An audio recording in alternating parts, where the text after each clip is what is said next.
Sudah dilihat selama ini saya tidak bicara. Begitu banyak pukulan bertubi-tubi di mana saya tetap diam.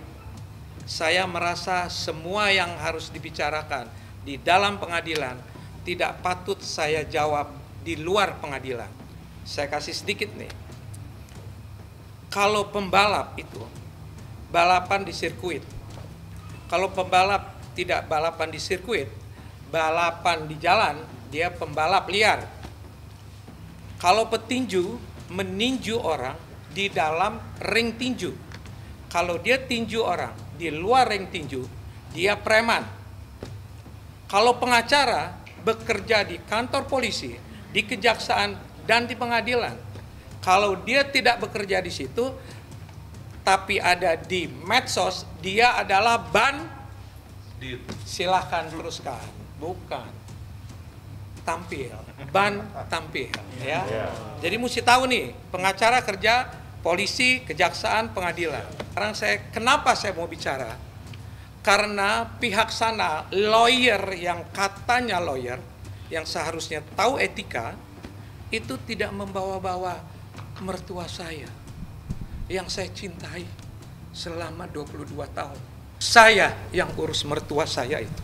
Saya tahu betul bagaimana mertua saya itu. Dia sudah tua, sudah 88 tahun. Cuman saya yang dia kenal.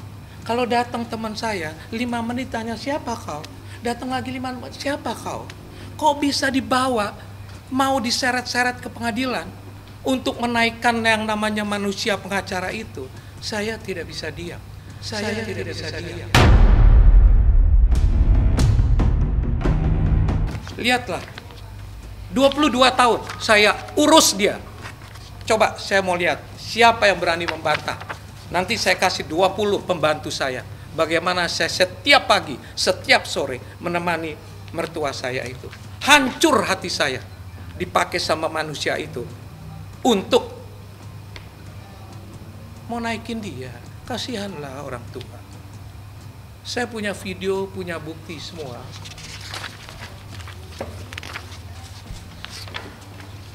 Sayalah yang nemenin dia ke gereja. Sayalah yang nemenin dia beli kacamata. Saya yang menyiapkan semua karena dia ibu saya, bukan mertua saya. Bisa datang manusia, datang seret-seret mertua saya. Yang sudah pasti tanda tangannya tidak dia ketahui. Saya mau lihat nanti, apakah betul ada tanda tangan. Surat kuasa. Menandatangani surat kuasa. Kejam orang itu. Orang tua 88 tahun diperlakukan begitu. Saya heran, kok anaknya membiarkan. Sungguh heran saya. Di mana kecintaan kita sama orang tua? Saya mau keluar ini semata-mata karena mertua saya yang saya sayangin diperlakukan seperti itu. Apalagi yang dia laporkan tidak ada dasar hukumnya. Saya ulangi, tidak ada dasar hukumnya. Kalau dia bilang, saya mengambil tanahnya, buktikanlah dulu dengan BPN. Pergi ke BPN, lihat, ukur dulu. Ya, secara hukum, kalau dia laporkan saya, mertua saya yang sudah uzur itu, masa saya mesti lapor balik? Pergi ke Bali tanpa izin dari Dr. Hotma Sitompul.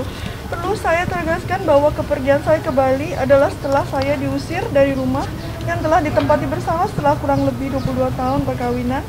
Saya pergi bersama dengan anak saya Bams dan beberapa orang lainnya. Kepergian saya tersebut adalah untuk menenangkan diri setelah diusir dari rumah. Terkait dengan tuduhan perselingkuhan, bahwa perlu dicatat, yakni tuduhan tentang perselingkuhan tidak pernah ada kata satupun diucapkan atau dituduhkan oleh Dr. Hotma Sitompul SH selama masa perkawinan. Bahkan pada saat diusir pun tidak pernah nyatakan bahwa saya pernah berselingkuh. Wah, tuduhan tersebut baru munculan setelah pemberitaan ini menjadi heboh secara nasional dan karena saya menunjuk pengacara hebat Hotman Paris Topea, di mana Dr. Hotma Sitompul SH melibatkan banyak pengacara untuk melawan istrinya sendiri yang sudah dinikahinya selama 22 tahun. Apakah Dr. Hotma Sitompul Saya sangat khawatir terhadap curhatan dari saya sehingga melibatkan 3 kelompok pengacara untuk melawan istrinya, terutama di media massa. Tim pengacara Muarkarta, tim pengacara Patahit Simbombing, tim pengacara Dion, Kompor, dan kemudian menyatakan tuduhan fiktif yang seolah-olah saya berselingkuh dengan pria lain. Tuduhan fiktif dinyatakan Dr. Hotma Sitompul SHM terpojok dan mencoba menolong dirinya adalah setelah dihujat di mana-mana sehingga sengaja dibuat berita fitnah tidak untuk mengalihkan perhatian masyarakat. Lagi pula, apakah masuk akal? Saya sudah berumur 59 tahun. Sudah lama menopause. Sudah nenek-nenek. Masih aja dasar untuk dituduhkan selingkuh. Tuduhan tersebut disebarluaskan ke media. Foto yang dipertunjukkan oleh Dr. Hotma Sitompul SHM adalah foto yang diambil dari saat saya ulang tahun, dan Dr. Hotma Sitompul SHM juga ada di situ, dan juga ada foto-foto dengan anak itu. Hal ini sangat wajar untuk setiap orang berfoto dengan saya yang sedang berulang tahun dan kemudian memposting di Instagram. Dan foto itu diambil dari Instagramnya anak itu. Kalau ada sesuatu masa di posting saya adalah seorang wanita yang sangat menjaga harkat martabat dan dari keluarga, sehingga sangat menyedihkan bagi saya yang telah menjaga dan merawatnya dengan penuh kasih sayang selama 22 tahun dituduh atas perbuatan keji seperti ini. Ini bukan foto, bukan saya punya, ini ada di Instagram. Lah kok saya ulangi, saya tidak menuduh perselingkuhan. Saya hanya menunjukkan faktanya. Itu saja. Silahkan kalian menilai. Jadi saya hanya menyajikan foto. Saya tidak bilang apa-apa. Inilah fotonya, sudah diperingati berulang kali, jangan. Pada waktu, boleh dibilangin yang pergi itu tadi ya? Yang pergi ke sana. Saya bilang, jangan pergi. Pergi juga 3 hari 3 malam ke Bali. Oh itu kan ini, oh itu silakan aja. Faktanya sudah berulang kali dibilangin jangan bergaul sama orang itu. Tidak berduaan, jangan salah lagi. Beramai-ramai. Beramai-ramai. Saya tulus.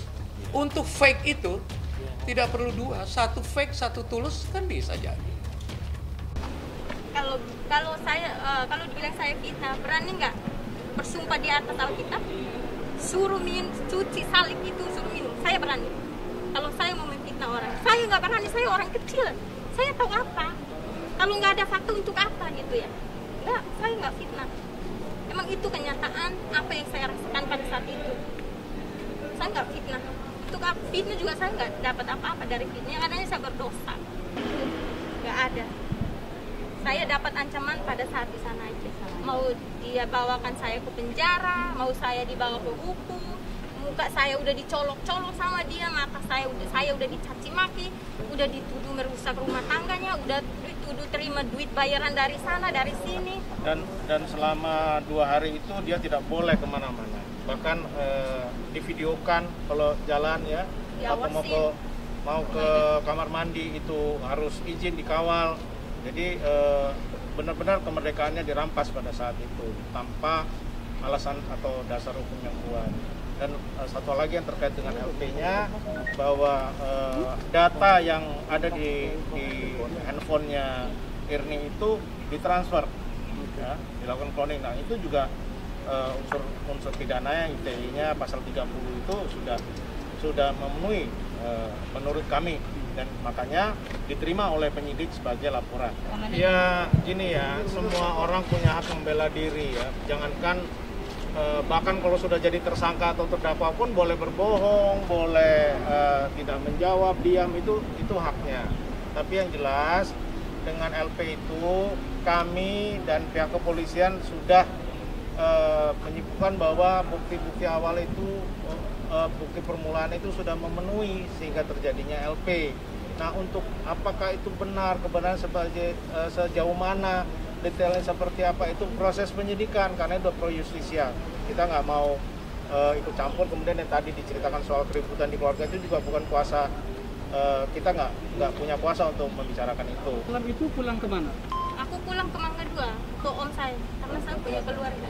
Terus kamu bercerita kepada keluarga? Ya cerita lah, Pak. Cerita pastinya saya cerita. Diperlakukan kayak gitu, dituduh merusak rumah tangga orang, ya itu kan dosa besar. Apa reaksi keluarga?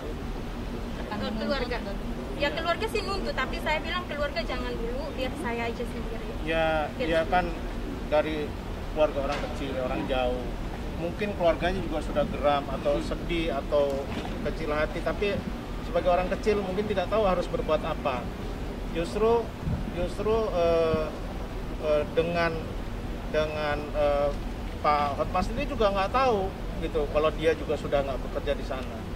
Tapi mungkin dari informasi baru dicari. Nah, dengan jalan itulah baru sampai ke kami. Kami sangat berterima kasih dengan Komnas Perempuan. Baru hari ini kita begini ceritanya lancar. Ya, artinya dia benar-benar seperti keluar mengalir tuh tekanannya selama ini.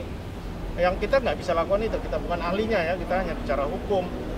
Jadi ceritanya sepotong-sepotong. Polisi pun saya yakin juga mendapat cerita sepotong-sepotong. Tapi polisi tahu bahwa ini adalah suatu tindakan kejahatan yang serius, ya serius.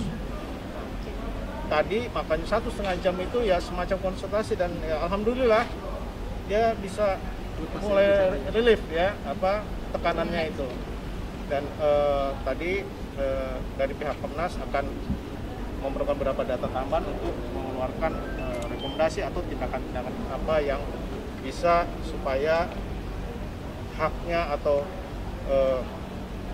perlakuan yang tidak manusiawi yang dialami itu bisa diproses sebagaimana mestinya. Dengar Iya, anak-anak Iya, Bang. itu barusan kita dengar. Iya, Pak. Apa tanggapan ibu? Fitnah nggak benar. Nanti kita buktikan. Kalau misalnya saya melihat handphone pembantu saya itu masih normal. Apalagi kalau itu handphone pacar. Kamu pun sering lihat kan handphone pacar? Itu kan berarti ada seseorang mastermind di belakang laporan ini. Oke?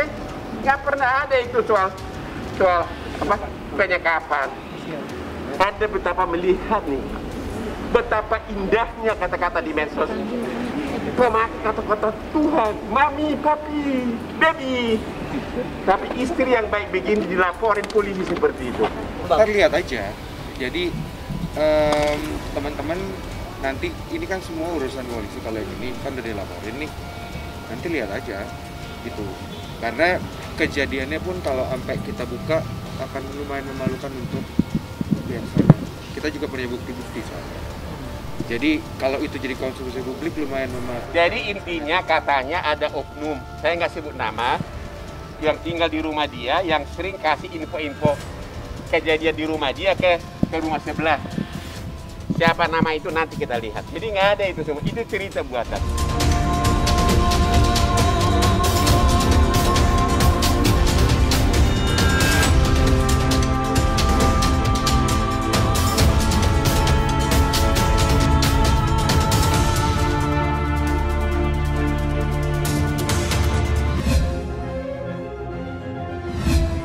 Iya, benar ya? iya KDRT fisik. Kan siapa yang wawancara dari kalian pihak sana? Dia bilang nggak ada KDRT fisik. Saya lihat tuh tayangannya di mana entah. Ada itu semua. Saya bicara fakta.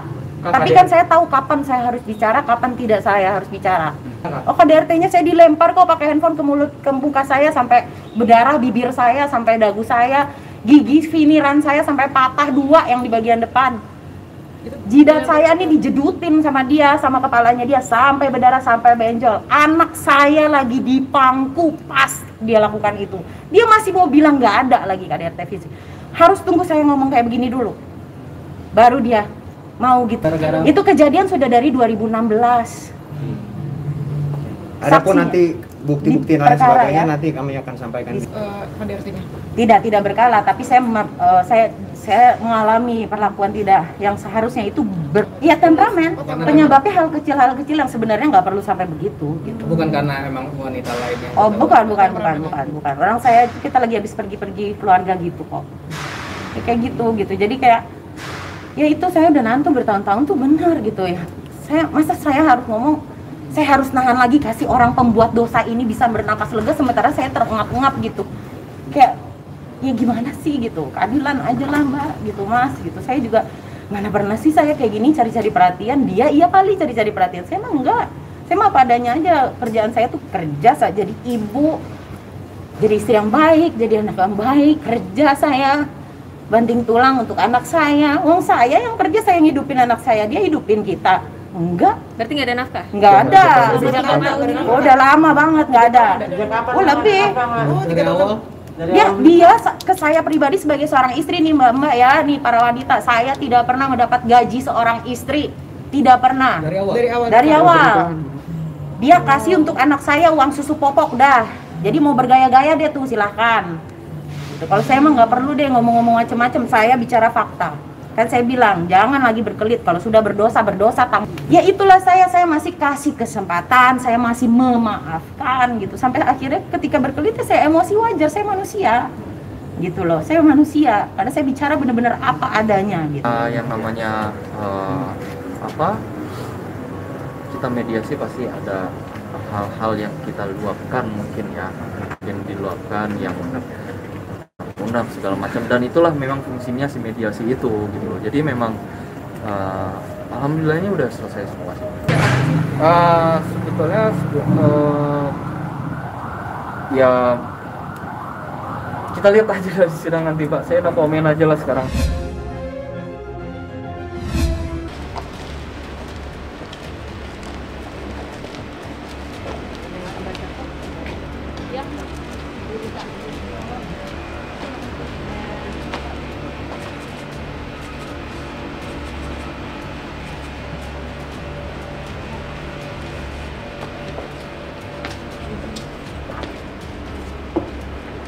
Ini yang dialami oleh klien saya, Ibu Yuyun. Ini yang dialami oleh klien saya, Ibu Yuyun. Sampai tangannya retak. Ini kejadian 2020. Lebam-lebam di lengan, di kaki, kedua lengan dan kedua kaki. Dikerewek juga. Sampai seperti itu gitu. Miris sekali. Ini nih. Sampai ini dibawa ke Haji Naim untuk diperbaiki. Tahu karena kok retak. ibu siapa yang itu tahu? Sampai menyebabkan tangannya juga bergeser, bagian kelingking atas, lengan kanan dan kiri. Itu ditangkis akhirnya jadi kayak gitu. Ditangkis Tapi jadi gitu. Terus di pelipis dan pipi memar dagunya. Nah ini korban anak atas kekerasan. Itu tangannya geser ya? Iya, tangannya itu geser. Jadi biasa sampai sarafnya tangannya nggak itu. Misal kita lagi ngomong yang ringan gitu ya, misalkan lagi nonton TV terus ngasih pendapat mengenai acara di TV atau apa gitu. Nanti kalau misalkan kita kan namanya orang kan boleh berpendapat ya, istri kan kadang-kadang kalau lagi ngomong sama suami juga pengennya kan kita bisa lepas gitu. Saya kalau ngomong sama dia tuh kayak deg-degan aja, takut saya salah ngomong gitu. Nanti kalau ada sedikit salah ngomong, dia langsung nadanya tinggi, terus dia langsung ngegas gitu. Nanti kalau nggak sesuai sama dia, terus dia lempar apa aja yang ada, lempar bantal kayak atau apa kayak, nanti udah pasti ribut gitu. Jadi nggak pernah tenang gitu loh, selalu begitu. Jadi sebenarnya ini permasalahannya itu bukan orang ketiga gitu ya. Sebenarnya ini berbeda pendapat dalam suatu hal apapun, apa aja gitu. Dipermasalahkan sampai jam 2 pagi ngajak berantem sampai saya diseret juga dari klien saya. Anak saya sampai kebangun.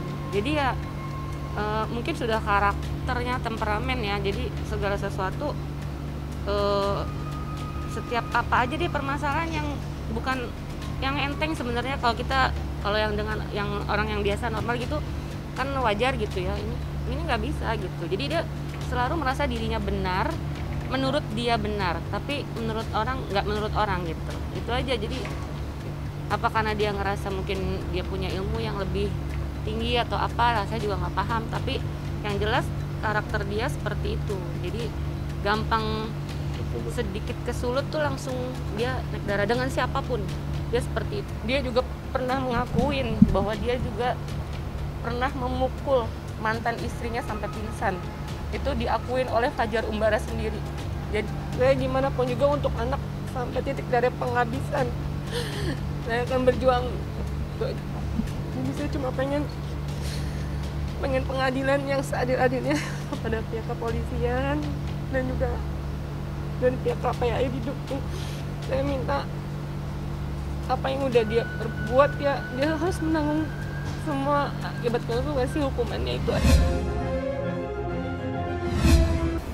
Kurang lebih 12 bulan ya perkara Gonogini ini antara Atta Larisya dengan Sane Marwah telah selesai, di mana putusan itu telah dikeluarkan oleh Majelis Hakim Pengadilan Agama Cibinong pada hari Rabu tanggal 31 Maret 2021 secara e-litigasi atau e-court, di mana pada saat kami mengetahui hasil tersebut, alhamdulillah proses persidangan yang panjang ini, melelahkan ini dimenangkan oleh Atta Larisya, di mana kemenangan ini tentu diperoleh dari kerjasama dari Bang Atta Larisya sendiri dan tim kuasa hukum, ya kan, di mana putusan hakim di situ hanya menetapkan harta bersama antara Atta Larisya dengan Sane Marwah, satu buah mobil Mercedes-Benz dan juga satu set meja perlengkapan. Hanya itu saja.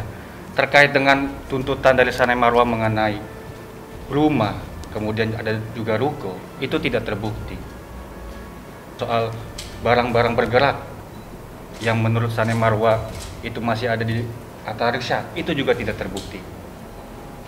Sehingga berdasarkan dari pertimbangan majelis hakim tersebut memutuskan hanya 2 barang saja yang ditetapkan sebagai harta bersama, yaitu satu buah mobil Mercedes-Benz dan juga satu set meja perlengkapan. Jadi saya cukup lega. Saya cuma dari awal saya bilang saya cuma ingin mempertahankan memang yang menjadi hak saya, yaitu memang itu sudah direncana sejauh sebelum saya menikah, itu rumah dan ruko. Dan kalau itu sampai terkait ke masalah Goni ini saya juga nggak mengerti. Mungkin pihak penggugat mestinya dia bisa paham itu. Mudah-mudahan dia bisa menerima ini dan dia juga tahu itu. Selebihnya saya ikhlaskan apa yang dia sudah rasakan, dia bawa, dia rasakan semua juga. Saya mohon juga kepada penggugat, mantan istri saya Sane Marwah juga bisa mengikhlaskan apa yang sudah terjadi, yang sudah diputuskan sama pengadilan. Kita juga ini boleh bilang pengadilan terlama ya, persis ini 1 tahun loh. 1 tahun khusus Gonogini karena pandemi juga. Jadi saya juga apalagi saya nggak mau sampai dibilang kenapa sih kasus. Banyak teman-teman bilang lama banget kasus lo, kamu nggak, memang keadaan seperti ini nggak ada yang mau ngulur-ngulur. Jadi intinya saya berbahagia, saya bisa tenang, nggak lain ya demi keutuhan keluarga saya sekarang sama anak-anak. Kalau kita total 5 miliar itu kan ada komponennya. Yang pertama dari gugatannya Sania ya. Yang pertama itu adalah rumah, kemudian yang kedua adalah ruko, ya kan. Kemudian yang ketiga barang-barang bergerak, termasuk itu di dalamnya ada mobil Mercy, ya kan. Nah, dari ketiga itu kami hitung, ya kan, kurang lebih nilainya 5 miliar.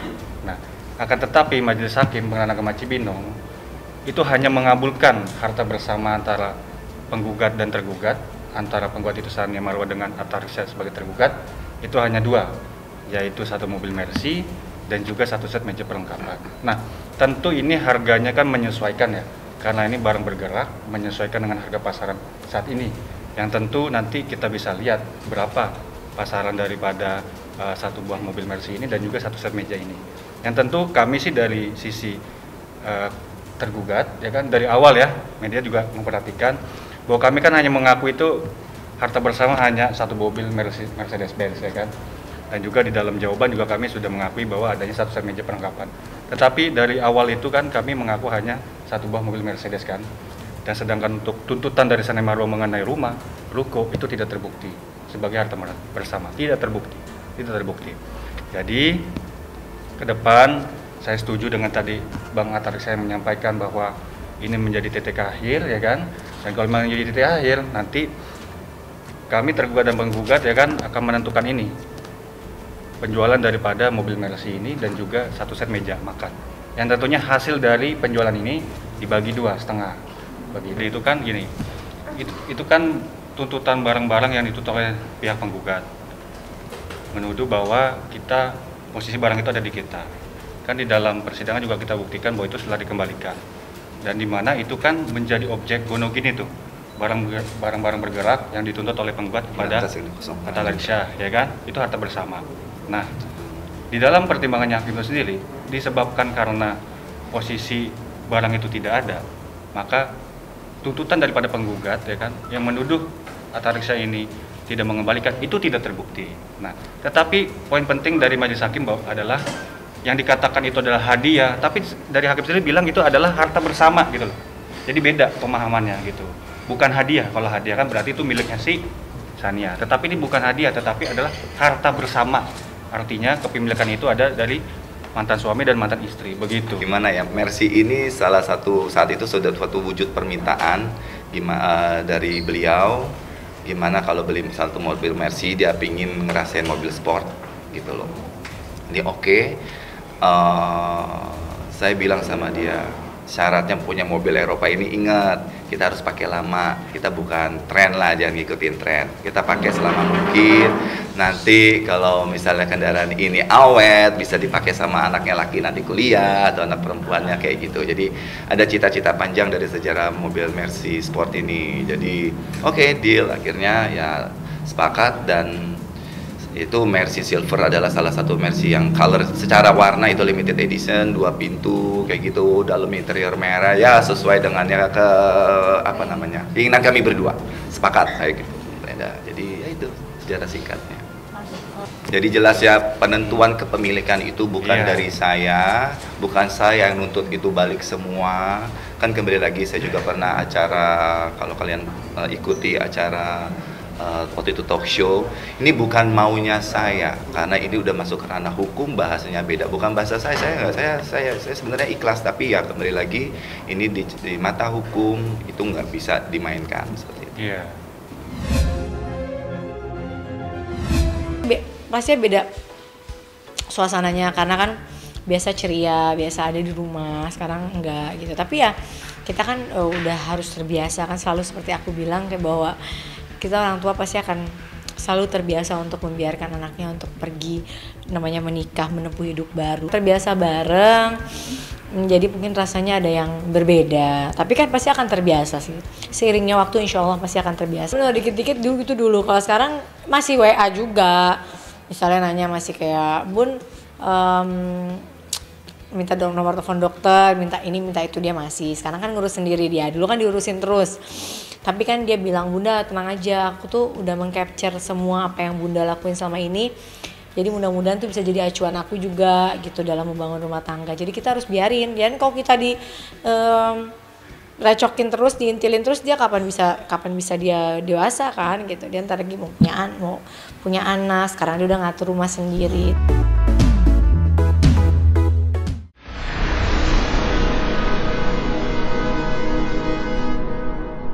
Jadi jangan lupa untuk subscribe Cumi Cumi.